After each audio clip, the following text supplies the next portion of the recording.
So as we go through today, we're going to be referring a lot to the EHDI RFP webpage, and so this is the web address for it. You won't be able to click on any hyperlinks through this webinar, but this is your one-stop shop for templates, for info session registration, for forms, and everything that you could want related to the EHDI RFP.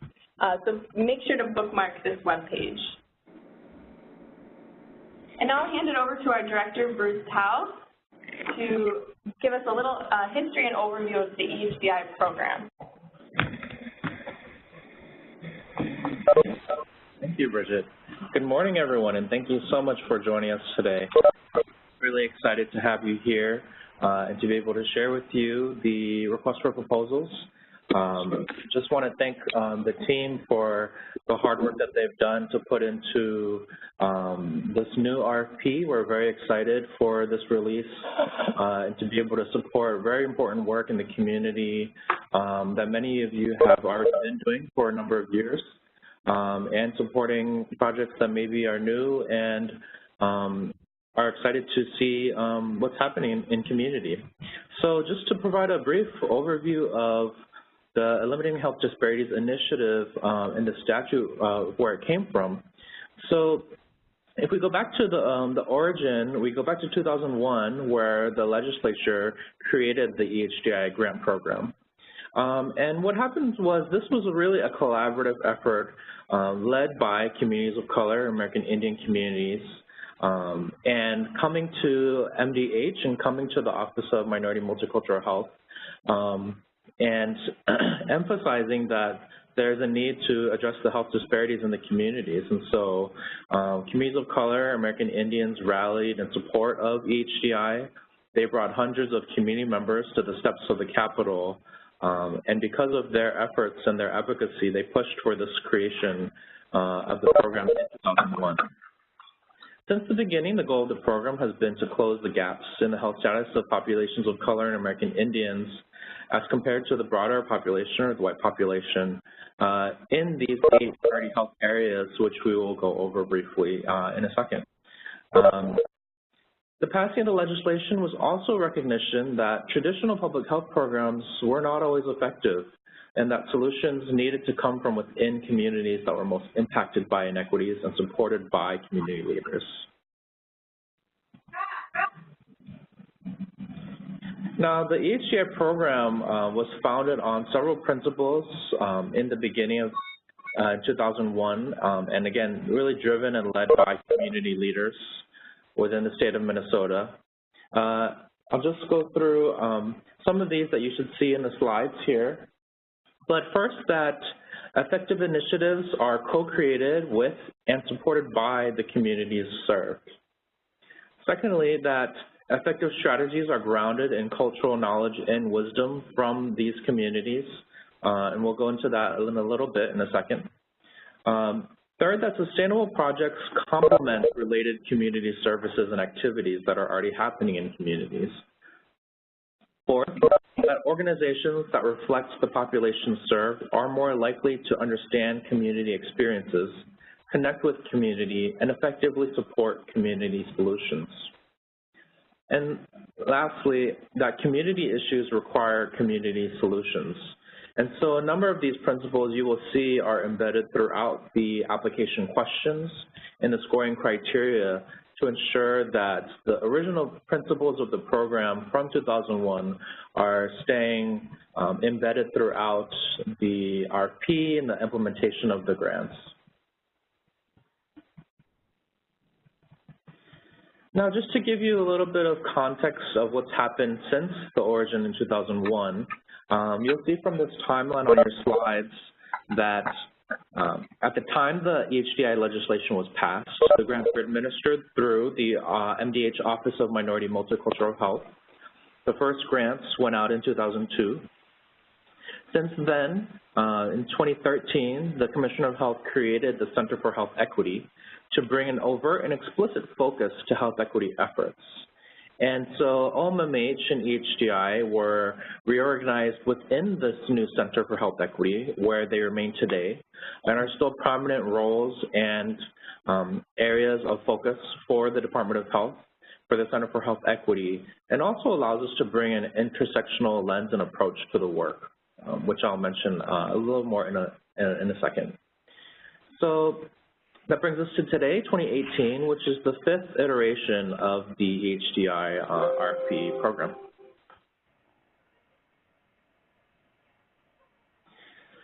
So I just want to add some context for who the Center for Health Equity is.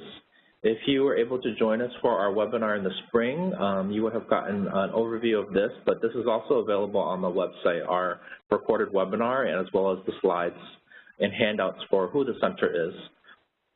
The EHDI grant program embodies the mission of the Center for Health Equity by connecting, strengthening, and amplifying health equity efforts in communities of color, American Indians across the state of Minnesota. You'll see that these 3 areas of focus for the center around connecting, strengthening, and amplifying are described on the slide. Specifically, the work of EHDI falls within many of these areas. It amplifies the work of communities most impacted by health inequities and supports them to drive their own solutions through targeted investments in their infrastructure, staff, and resources. Also through the EHDI Community of Practice, where grantees are part of, community leaders are connected to a network of statewide leaders doing similar work in their own cultural communities, and resources, skills, and knowledge through MDH and our partners across the state.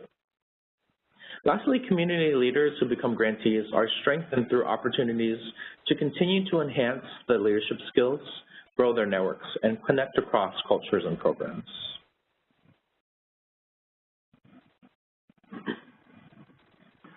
Our work in the Center for Health Equity is also guided by a set of approaches and values. And so this tree is our framework to easily have a visual to understand how we believe we can achieve our mission of health equity across the state. And so the roots of the tree are how we are grounded in our core values of honoring cultural knowledge and wisdom, fostering trust and belonging, listening deeply, and recognizing health equity as a human right. The branches represent how we believe we should be reaching out or approaching communities when we're working to address health inequities. These include resilience, intersectionality, network leadership, racial equity, community-driven data and decisions, and systems that heal and not harm. And for a deeper dive into each of these areas, because we know that just one of these areas is already complex, you can visit the resources page on the EHDI website, which has links to the handout and the webinar to have a deeper dive into how we're conceptualizing these topics.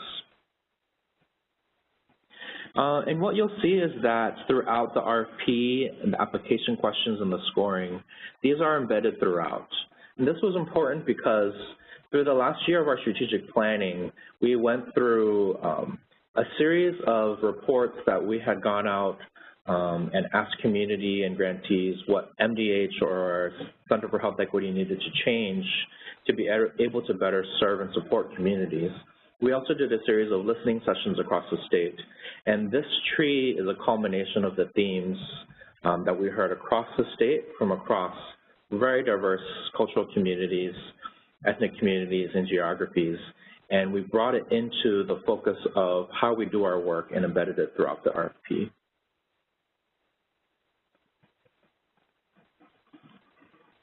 All right, thank you, Bruce. Now we will jump into kind of the nitty-gritty of the EHDI program details and lay out some of the most important facets of any EHDI project. So as you can see here, the EHDI program has 2 funding sources.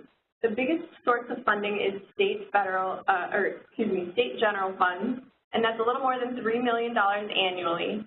And that funding is for projects focused on breast and cervical cancer, cardiovascular disease, diabetes, HIV/AIDS and sexually transmitted infections, immunizations, infant mortality, and injury and violence. And then we also have about $2 million in federal TANF funds for teen pregnancy prevention projects. And just to note that projects that are focused on teen pregnancy prevention and another priority health area may request and receive both federal TANF funding and state general funding.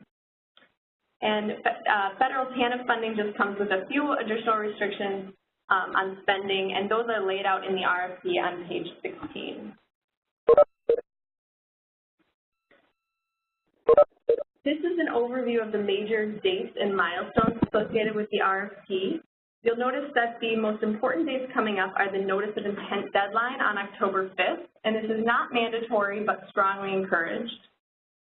And the last day to submit questions related to the RFP, which is November 28th. The proposal deadline is December 10th at the end of the day, 11:59 p.m. Central Standard Time. And we anticipate giving notice of funding decisions by April 1st of next year, and then grants will begin on June 30th, 2019.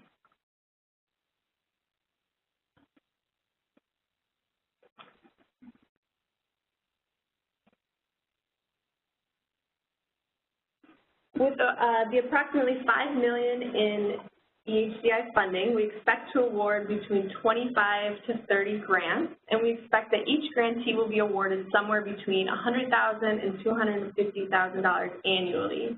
So over the 4-year grant period, each grantee may receive between $400,000 and $1 million in total.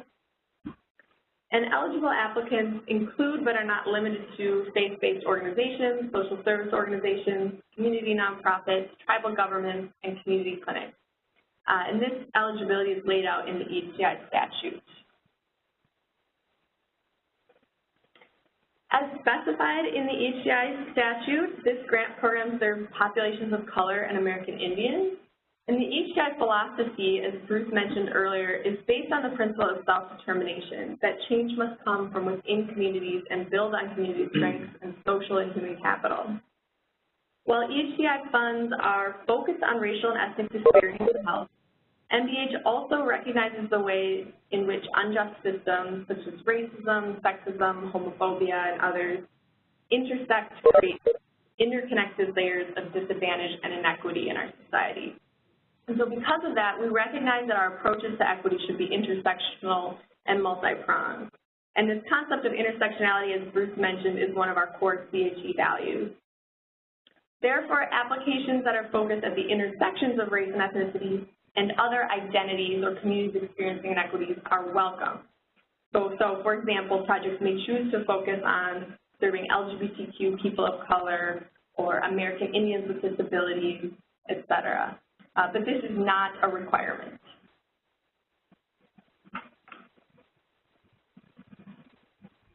As previously mentioned, there are 8 EHDI priority health areas, so all projects must focus on one or more of these priority health areas. And each of these are explained in more detail in the appendices of the RFP.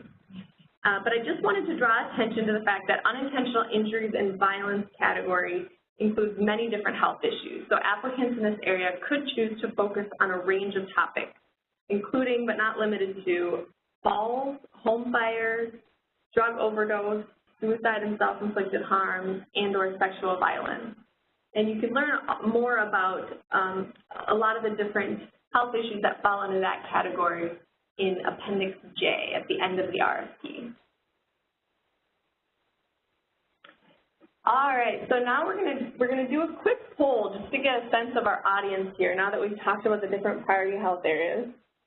So in the sidebar of your webinar screen, please tell us which priority health areas you're thinking about submitting a proposal for. It'll take just a second for this to come up on your screen.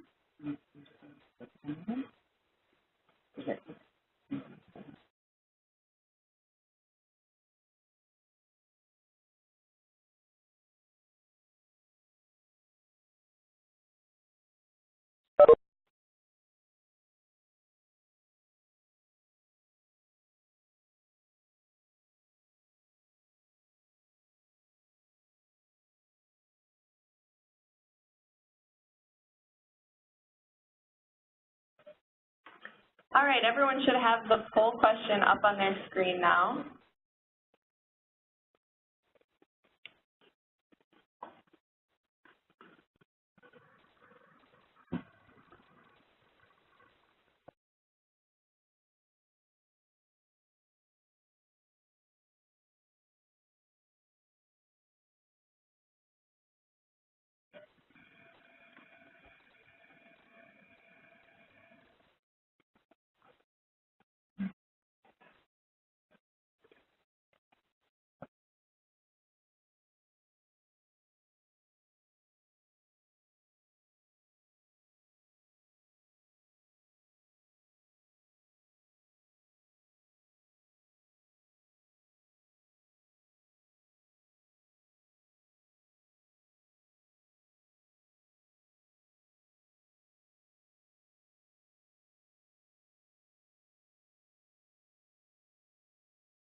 All right, last few seconds just to submit your responses.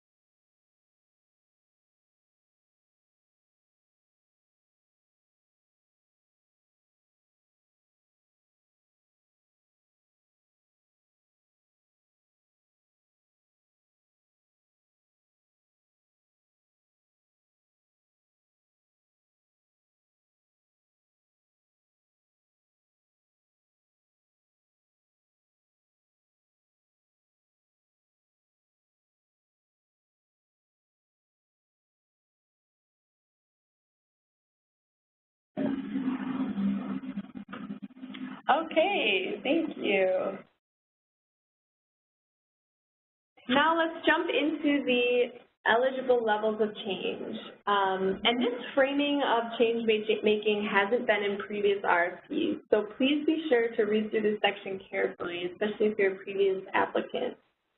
And the reason this framing is new is that in response to community and stakeholder feedback and based on the community-driven EHDI philosophy, funding is meant to be flexible and responsive to community needs. And a key recommendation that emerged from a 2015 EHDI community input process that CSG conducted was to encourage grantees to broaden program activities to address the social and economic conditions for health, also known as the social determinants of health. Community partners recommended that the EHDI program allow grantees to expand beyond providing programs that target individual level changes, such as awareness, knowledge, or behavior, to focus on broader social determinants of health, such as changing policies, systems, or environments that address the root causes of inequities. And so in response to that, we've explicitly broadened the scope of grantee work. And so depending on the needs of the community served, applicants may choose to work within one or more of these levels of change to address one or more of the priority health areas. And just to note quickly before we walk through each of these levels of change more in depth, that projects addressing any of these levels of change will be given equal weight in the selection process. So applicants may choose whether or not they want to move upstream to work on the social determinants or conditions for health or not. So the first level of change is health promotion or direct service. And what we mean by this is delivering health promotion and prevention projects grounded in cultural knowledge and wisdom that contribute to eliminating disparities in one or more priority health areas through direct service. And this is an area that I think a lot of people are familiar with. It's often, but not always, focused on individual behavior change. And a few examples of projects in this area would be delivering a health promotion or prevention curriculum to prevent teen pregnancies, providing wraparound services to high-risk pregnant or new moms to reduce infant mortality, or providing exercise classes for older adults at risk of heart disease and stroke. The second level of change is organizational or institutional change. And in this level, activities that focus on participating in or leading efforts that contribute to eliminating disparities in one or more priority health areas by changing organizational or institutional policies or changing the way a system works in an organization or institution. And this often means modifying policies or systems to support individual behaviors and address risk and protective factors for the priority health area. And a lot of people are probably familiar with working in this arena as well. There are a few examples here, and there are more in the RFP, so please check those out. But one example would be contributing to or promoting the adoption of teen-friendly clinic policies to support the prevention of HIV, AIDS, and STIs. Another example is contributing to or implementing a new policy requiring age-appropriate comprehensive sexual health curricula in a school district, or contributing to or leading the development of a statewide network for sharing best practices related to breast and cervical cancer screening in the American Indian community. And again, there are a few more examples in the RFP. And then finally, the third level of change is root causes or conditions for health. So grantees in this area would participate in or lead efforts that target specific social and economic conditions for health, also known as the social determinants of health, and contribute to eliminating disparities in one or more priority health areas by addressing this root cause. And this often involves changing local, regional, tribal, or state policy, changing the way systems work, or changing the natural or built environment to address root causes of disparities. And there are several examples of activities in this level of change in the RFP. So please be sure to check that out. There's two examples here. One of them that would address housing would be to contribute to or lead the development of a coordinated policy agenda that would strengthen affordable housing and stable housing for pregnant moms in the state, ultimately to help reduce infant mortality. And another example to address racism and discrimination would be to contribute to or lead an effort to eliminate stigma and discrimination against LGBTQ communities of color or American Indians, so that people feel included, welcomed, and valued, and in order to reduce chronic stress and risk behaviors that can lead to HIV, STIs, or teen pregnancy. And just wanted to mention that we view these three levels of change on a continuum of change, and so it's less important that you work perfectly within, fit perfectly within one of these three boxes. The purpose of framing change through these levels is to help people think about the range of activities and the range of strategies that they could take to address a priority health area. And if you're thinking about working in level 3, I'd urge you to take a look at Appendix A, where we've outlined and provided some brief descriptions of some of the conditions for health that might help you think about some of the root causes of health disparities.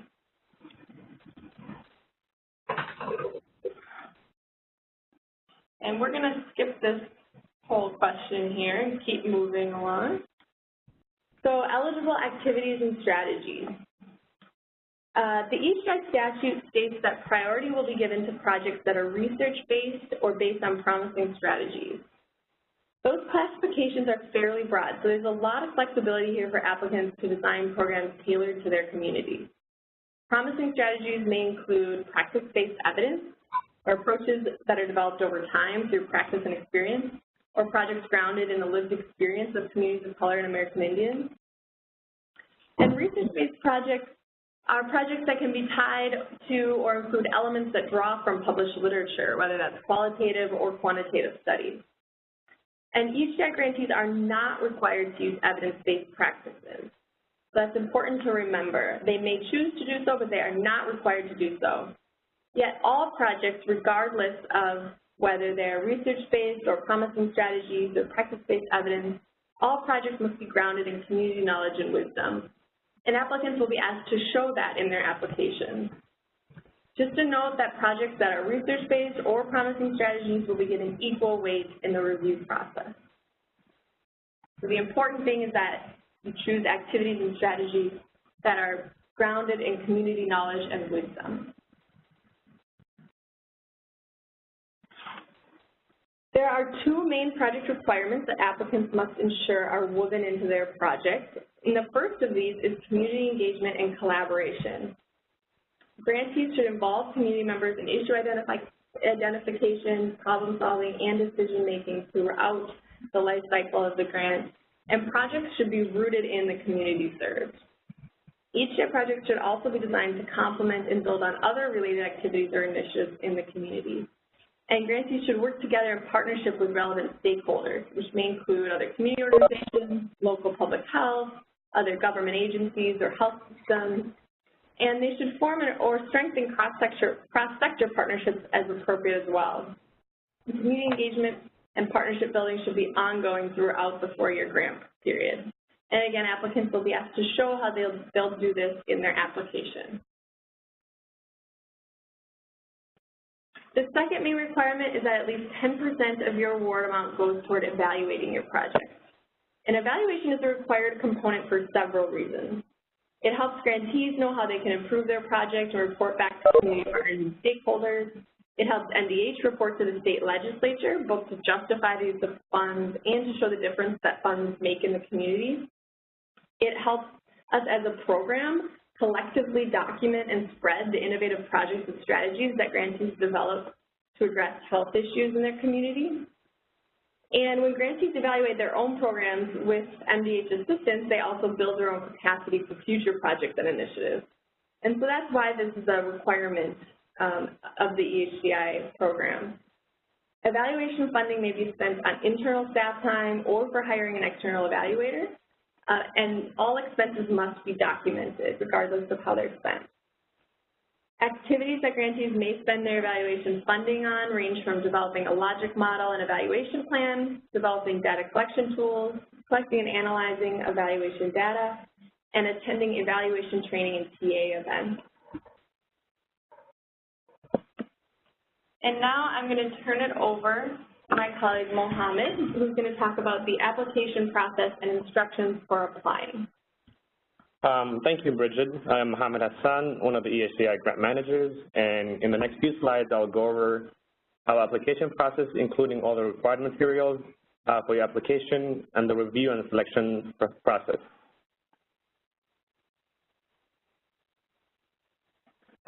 First, we'll start with the notice of intent. Applicants are strongly encouraged to submit an non-binding notice of intent to apply. This notice of intent is due by October 5th, 2018. The notice of intent forms helps us prepare for the numbers and types of application we will receive so that we can plan ahead and for the review process. You can find this form on our EHDI RFP page, your one-stop shop for all our EHDI RFP materials. And as you know, in the next few slides, I'll refer to this page a lot. Applicants are strongly encouraged to submit application via email to health.equity@state.mn.us. Please make sure your application is received no later than December 10th, 2018 by 11:59 p.m. Central Time. If somehow you are unable to submit the application via email, you can also submit the application via mail to the below address. If submitting by mail, please submit a single printed copy bound with a paper clip and do not staple. Please make sure you postmark your mail by or on December 10th, 2018, and make sure is received by MDH no later than December 17th, 2018. In order for your application to be considered complete, you must submit the following. 1, the application form, 2, work plan, 3, budget, and 4, due diligence review form. And now in the next few slides, I'll go over each of these 4 requirements. Applicants must submit a completed application form, which can be found on our EHDI RFP page. Applicants must have Adobe Acrobat or Reader to complete the form. If you don't have Adobe, you can download it for free from the Adobe Acrobat website. Applicants who are unable to use the PDF application form on our website may craft their application question responses in another written format that does not exceed the character limit. Please complete all the fields in the application. Character limits are enforced automatically, and this includes spaces. You can use keyboard shortcuts to bold, italicize, or underline in the application form. These shortcut keys can be found in the RFP page on page 18. On the first page of the application form, you will notice there's an optional table for you to fill. This table is optional, but we highly encourage. This data helps us, MDH, track how grantees reflect the race, ethnicity of the population served in accordance to the EHDI statute. Please note that this is not applicable for tribal government applicants, this optional table. The work plan form can also be downloaded from the EHDI RFP page. Applicants must submit a work plan that provides an overview of what the applicant plans to accomplish during the first 2 years of the grant. So this will be from July 2019 to June 2021. If selected as an applicant, you will get another chance to submit your work plan for the last 2 years of the grant. We also have an example work plan template on our EHDI webpage. Applicants are strongly encouraged to use Microsoft Word template provided on the EHDI RFP page. If you don't have access to Microsoft Word, most Minnesota libraries throughout the state provide free access to Microsoft Word. And applicants who are unable to use Microsoft Word template provided on our website can submit their work plan in another format that does not exceed the page limit. So 12 pages still. The work plan may not exceed 12 pages. To ensure that all applicants' work plans have similar format and length for the review process, we request the applicants use 11-point calligraphy font in the work plan tables. Applicants may find it useful to identify their levels of change and craft their objectives, strategies, and activities in the work plan before completing the project narrative section of the application form. Please note that the work plan is only for 2 years, while the project narrative in the application form should provide a high-level description of your entire 4-year project. Applicants can also add or delete headings, tables, or rows as needed in the work plan. In this slide, we have a sample project framework. This framework below may help you in conceptualizing how the different components of the work plan, such as the objectives, strategies, and activities, work together. Please note that your project may vary significantly from the figure below, depending on how many levels of change, objectives, and strategies you have identified. Most applicants will have more activities that are than are pictured here. For example, you may only work on one level of change, or you may have strategies, objectives that contribute to 2 or more levels of change. Tips for writing objectives, strategies, and activities for your application can be found on page 12 to 20 in the RFP.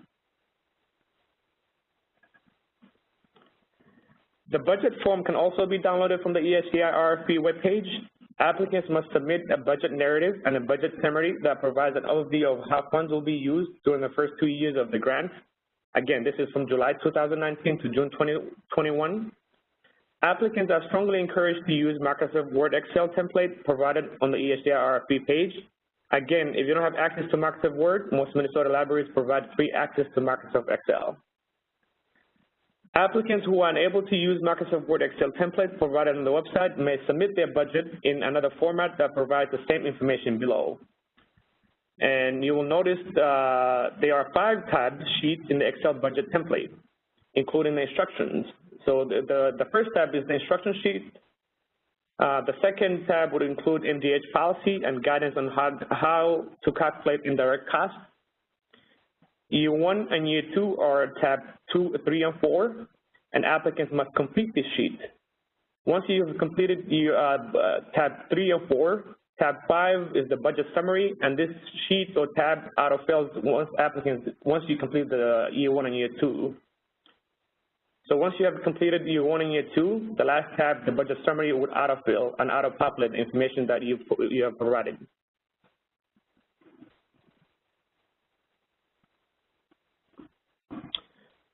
And last but not least, we have the due diligence review form. It is the policy of the state of Minnesota to consider a grant applicant's past performance before awarding subsequent grants to them.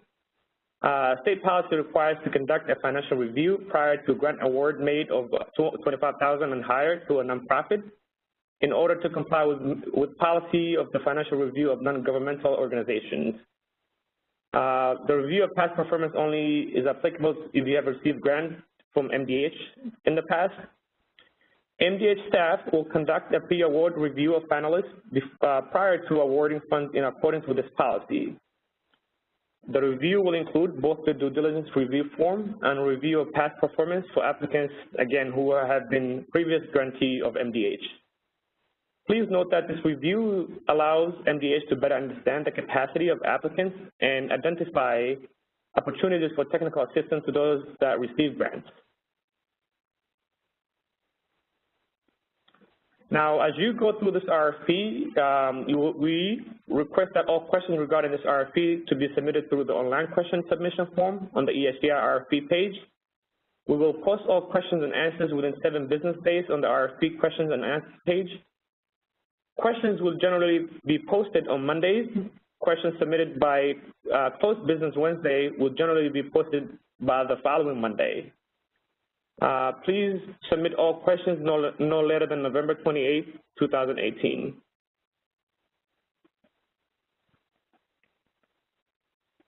Application review and selection process. Funding will be allocated through a competitive process with review by committee representing the community served by the EHDI grants, as well as some MDH staff, agency partners, and other state agency staff. The review committee will evaluate all eligible and complete applications received by the deadline. MDH will review all committee recommendations and is responsible for the award decision. Balancing factors will include the review scores, representation of priority health areas, population served, representation of the 3 levels of change, geographic area, and obviously the total funding available. Please note that the award decision of MDH are final and not subject to appeal.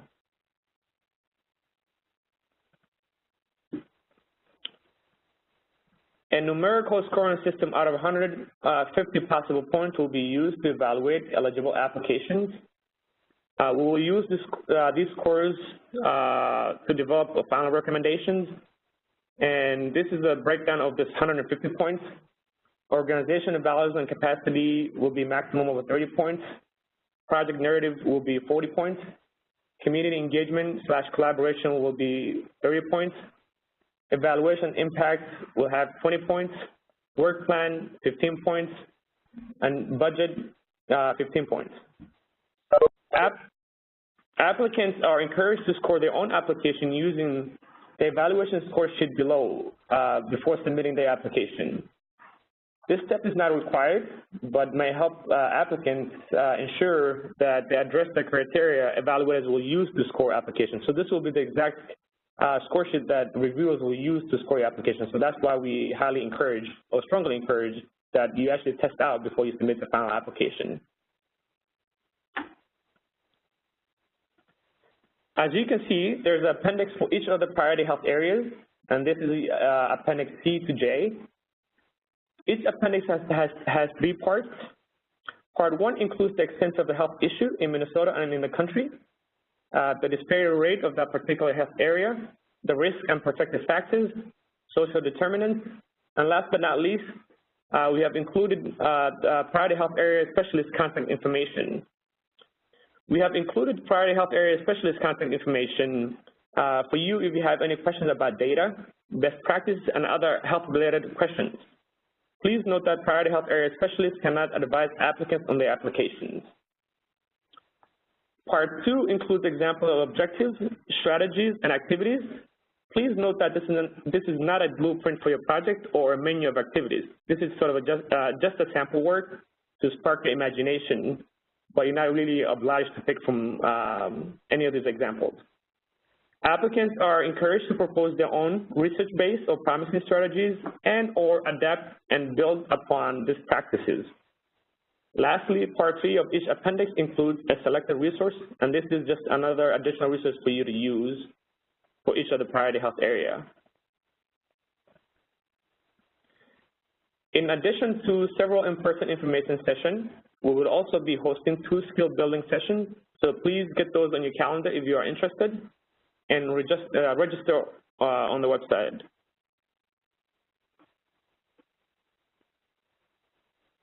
And this concludes our webinar. And if you have questions, please submit them now. We have a few questions that have come in while we've been presenting, so we will answer those. And if you have any additional questions, feel free to enter them now. One question that we received is, do you have a list of previous grantees and their projects? And yes, we do. That's on the Center for Health Equity website.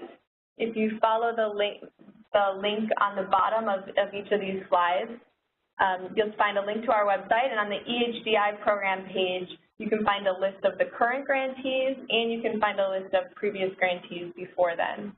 And in the list of current grantees, you can click on any of the grantees to learn more about their project. There was a question about, can we see the poll results? And absolutely. It's a little bit hard to give percentages because a lot of people selected more than one, but we had the most responses for HIV/AIDS and sexually transmitted infections, teen pregnancy prevention, and unintentional injuries and violence. We had 13 for each of those. We had 9 responses for infant mortality, 12 responses for diabetes, 10 responses for cardiovascular disease, and 7 responses for immunizations and breast and cervical cancer. 7 responses for each of those. And then 12 participants did not answer. Another question we received was, will we get feedback on the notice of intent once we submit it? And the answer is no. The purpose of those notice of intent is twofold. One is that we will publish a list on our website a couple weeks after the notice of intent deadline, so about mid-October, of all of the applicants who have submitted a notice of intent. And the purpose of that is to encourage collaborative applications, so encourage collaboration among potential applicants. We have approximately $5 million each year to distribute through this grant program, but as we all know, there's a lot of great work out there to fund, and we won't be able to fund every applicant. And so the more applicants are able to work together and build off each other's projects, the better. And then the second purpose of the notice of intent is to help us prepare for the number and types of applications we're going to receive so that we can prepare for that community review process. As you can imagine, to read through all of these applications, we need to recruit lots of reviewers from the community. And so the more we know about the kind of applications we're going to get, the better prepared we can be for that review process. So it's really helpful for us and for applicants, for everyone to submit a notice of intent, but we won't be providing individual feedback to applicants. Another question we received is, if we receive other grants from NBH, are we allowed to apply for this EHDI grant? And the answer is yes. And if you can, we're going to pause for just a minute while I grab a few more questions that have come in, and then we will get you responses for those.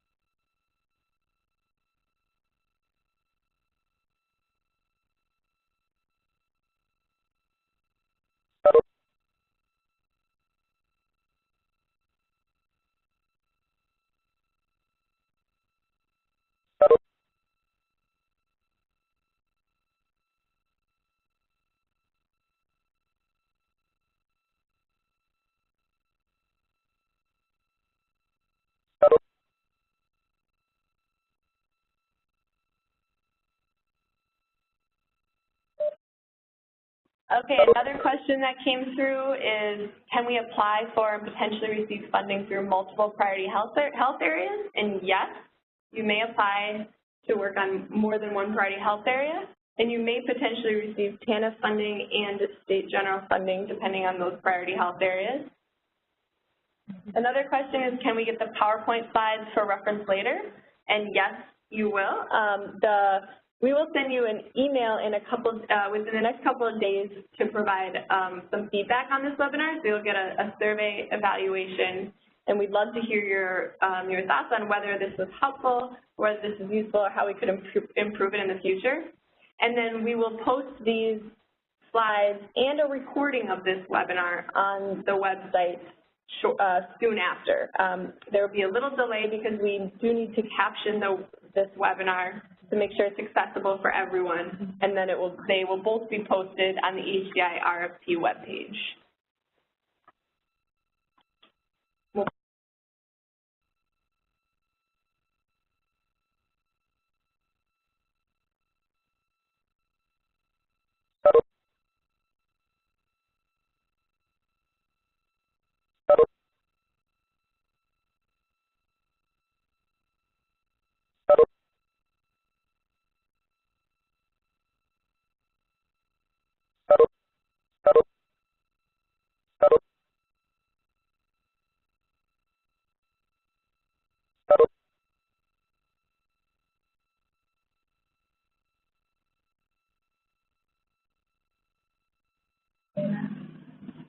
We had another question, will this recording be posted for later viewing? And yes, it will.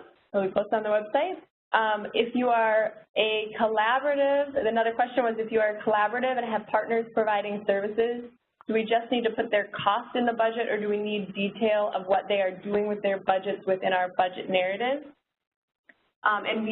That's great. We encourage collaboration and we encourage partnership.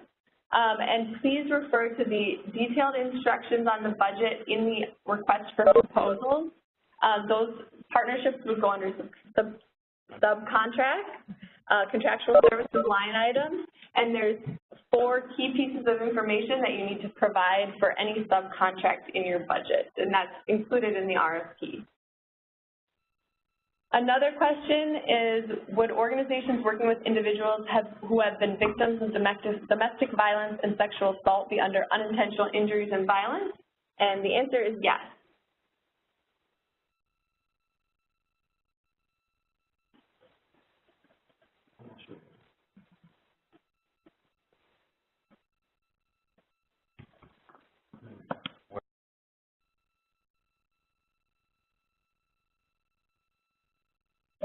Are there any final questions? That's all that we've received so far.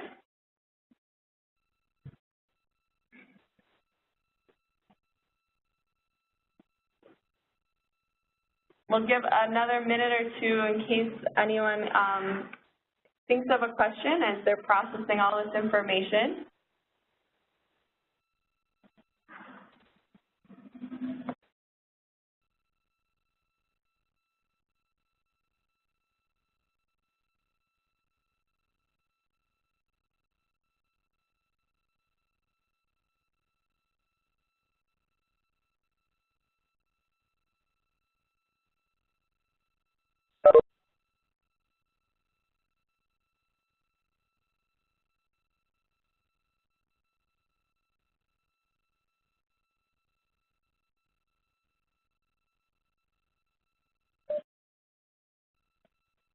All right, well, we haven't received any more questions. So just a reminder that if you have additional questions that come up as you are reading through the RFP in detail or you're working on your application, we welcome those questions, and please submit them through the online question submission form. This will just help us stay organized and stay on top of all the questions so that we make sure to post them on the website for everyone to see within 7 days. And just a reminder, again, 2 of the upcoming deadlines. The notice of intent deadline is October 5th, and again, you'll find that link on our website. The last day to submit questions is November 28th, and the application deadline is December 10th by the end of the day, 11:59 p.m. Central Time. Thank you so much for your participation today. And again, please fill out that evaluation survey when you receive it in your email. We really value your feedback to help us improve these webinars in the future. And thank you so much from our team at the Minnesota Department of Health Center for Health Equity. We look forward to seeing you at one of the in-person information sessions or the in-person skill building sessions.